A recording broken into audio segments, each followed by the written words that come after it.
Well, the laws of vows that we get in the beginning of Parashat Matot are just somewhat hard to relate to overall, as we don't take so many nedarim, so many vows nowadays.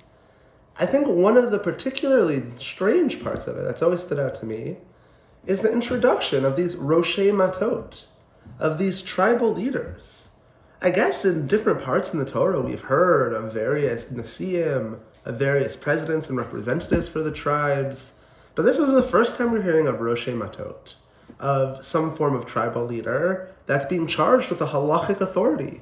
When there's disputes in families about vows, you go to your local Rosh Mateh, to your local tribal leader. So we have an introduction of a new figure we haven't heard of before. And that figure has been given a halachic role without any type of introduction. What's going on? It's a little bit confusing. So I think to understand what's going on in the beginning of Parashat Matot, we really have to look back to the end of the previous Parsha. So before in Parashat Pinchas, and this is a good opportunity because Israel and America are out of sync. So as long as I cover both Parashiot, everyone will be happy. But if we look at the end of Parashat Pinchas, not the very end, because the very end of Parashat Pinchas is Chagim, is halachic text about the holidays, and we can talk about why that appears there. But right before that, the last narrative point we see in Parashat Pinchas is the Benot Zelofechad. Zelofechad's daughters ask Moshe a question about inheritance, about Yerusha, and Moshe doesn't know the answer. And then following that, the appointment of Yehoshua as the future leader, the future successor of Moshe.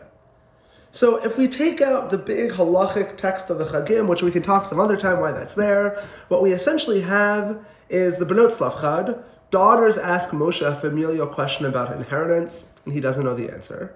Following that, Yehoshua is appointed as the future successor, and the Roshei Matot are given authority over nedarim, over familial disputes between father and daughter, father and husband and wife, etc. In other words, I think when we zoom out a little bit, what we see actually is that the charge of the Roshei Matot is not some new position out of nowhere, but it's a response to the needs of Moshe as the transitioning out leader. Moshe, for whatever reason, perhaps because of, as we know, his own familial problems and complexities.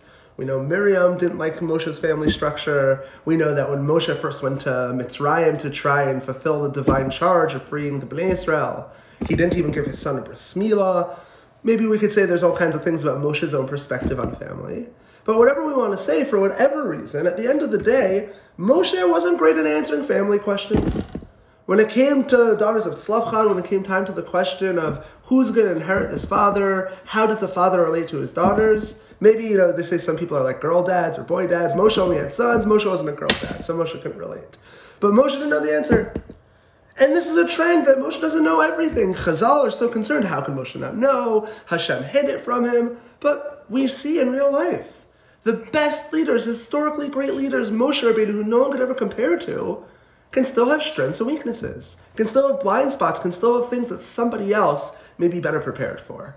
And that's not even a criticism. Of course, Moshe zoomed out, focusing on all of Bnei Israel and Yetzias Mitzrayim and receiving the Torah and entering Eretz Yisrael. He's not keeping track of the family dynamics of every shevet, of every family, of every dispute that might lead to a vow, that might lead to family problems. That's beyond what he could possibly do. So what we see in Parashat Matot is not just some random introduction of, oh, well, now we have these new figures, these Roshei Matot, these Nesiim, these leaders who take over the vows. But what we're really viewing is a transition, that Moshe had his amazing strengths for leading Bnei Israel in the desert.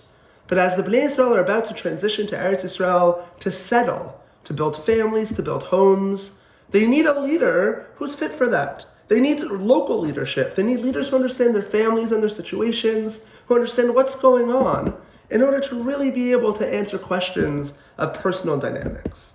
So I think given that leadership model, there's a lot for us to think about. Even Moshe Rabbeinu, someone who we know in the OU-JLIC we know no one will ever compare to again, still has strengths and weaknesses. And we still have the right to go to a Rosh Mateh, to go seek out that person who really understands us, and be able to be heard.